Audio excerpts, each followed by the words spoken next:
Iubirea e durere, iubirea naște ură. Că mi-am pierdut iubirea și acum inima-mi urdă. Iubirea te ridică, iubirea te doboară. Iubirea m-a pus la pământ pentru a mia oară. Că am iubit o fată mai mult decât viața mea și am simțit-o altfel chiar dacă lumea îmi spunea că ea nu e de mine, că ea e fată rea. Dar am simțit-o altfel indiferent de lumea rea. Ea îmi era iubită, îmi era soră și mamă. Dar după o vreme viața vrea să-mi întoarcă o palmă. Că femeia în care am crezut orbește în ea. După un timp avea să-mi scoată din piept inima. Și am iubit-o mult, mai mult decât viața mea. Dar ea nu mai simțea sau cel puțin nu mai voia. Și m-a pus la pământ atunci când am aflat că femeia pe care o iubeam este cu alt bărbat.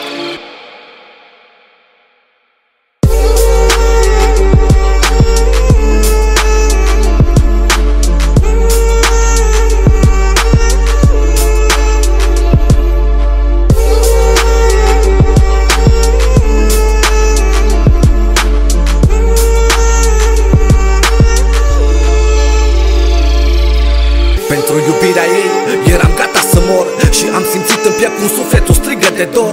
A trecut ceva vreme de când nu ne-am mai văzut. Eu am rămas la fel cum m-ai lăsat trist și abătut. Am jurat că renunț, am zis că nu mai vreau să mă gândesc la amintiri care mă chinuiau. Și te-am văzut pe stradă, erai bine să-mi beai. Eu eram la terasă, dar tu nu mă observai. Vedeam cum îl privești, te-am văzut fericită și ochii mei s-au umezit în următoarea clipă. Îmi venea să urlu, să întorc pe tot pământul, că încă țin la tine, crede-mă, îți dau cuvântul. Că după atâta vreme fără rezultat, în care am încercat să mintesc o naiba din cap, să știi că încă blestem ziua în care ai plecat. Chipul tău pe brațul meu încă l-am tatuat.